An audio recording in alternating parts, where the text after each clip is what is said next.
क्या कोई व्यक्ति इतिहास को इस हद तक बदल सकता है कि उसका नाम सुनते ही दुनिया दहल जाए?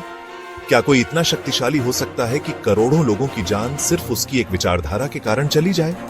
आज हम बात करेंगे इतिहास के सबसे विवादित व्यक्ति एडोल्फ हिटलर की। उसकी बचपन की मासूमियत से लेकर सत्ता की चोटी तक पहुंचने और फिर एक दर्दनाक अंत तक, इस कहानी में हर वह पहलू है जो आपको अंदर तक झकझोर देगा। तो चलिए इतिहास के पन्नों में झांकते हैं और जानते हैं कि आखिर एडोल्फ हिटलर कौन था।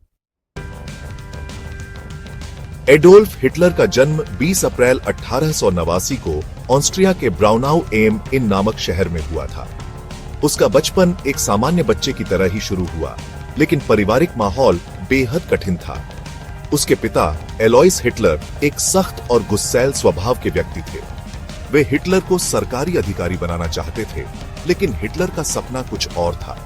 वह एक कलाकार बनना चाहता था, लेकिन भाग्य को कुछ और ही मंजूर था। जब वह कला विद्यालय में दाखिला लेना चाहता था, तो उसे असफलता का सामना करना पड़ा। इस असफलता ने उसके अंदर की कड़वाहट को और बढ़ा दिया। 1914 में प्रथम विश्व युद्ध छिड़ गया और हिटलर ने जर्मन सेना में भर्ती होकर अपना योगदान दिया। वह एक अच्छा सैनिक साबित हुआ और उसे आयरन क्रॉस नामक बहादुरी का मेडल भी मिला।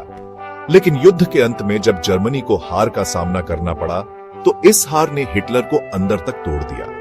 वर्साय संधि के तहत जर्मनी पर कड़ी शर्तें लागू कर दी गईं, जिससे देश की आर्थिक और राजनीतिक स्थिति बदतर हो गई। हिटलर को यह संधि एक अपमान लगी और यहीं से उसने राजनीति में प्रवेश करने का फैसला किया।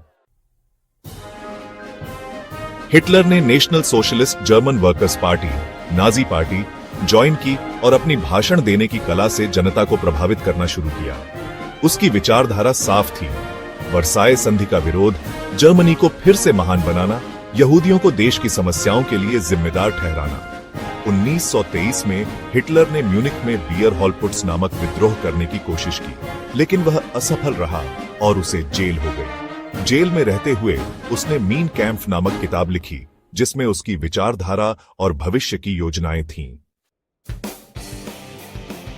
1933 में हिटलर को जर्मनी का चांसलर बना दिया गया। उसके बाद उसने धीरे धीरे अपनी सत्ता मजबूत की और लोकतंत्र को खत्म कर खुद को सर्वोच्च नेता घोषित कर दिया। उसने अर्थव्यवस्था को सुधारने, सेना को मजबूत करने और देश को युद्ध के लिए तैयार करने में कोई कसर नहीं छोड़ी। लेकिन इसके साथ ही उसने यहूदियों के खिलाफ भेदभाव और अत्याचार की नीति अपनाई। यहूदियों के व्यापार बंद करवा दिए गए, उन्हें अलग अलग कैंपों में भेजा जाने लगा और धीरे धीरे इतिहास के सबसे भयावह नरसंहार की नींव रखी गई। 1939 में हिटलर ने पोलैंड पर हमला कर दिया, जिससे द्वितीय विश्व युद्ध की शुरुआत हुई। शुरू में जर्मनी को बड़ी सफलता मिली, लेकिन जल्द ही चीजें बदलने लगी। 1941 में हिटलर ने सोवियत संघ पर हमला किया, लेकिन यह उसकी सबसे बड़ी गलती साबित हुई। 1944 तक जर्मनी पर चारों तरफ से हमले होने लगे।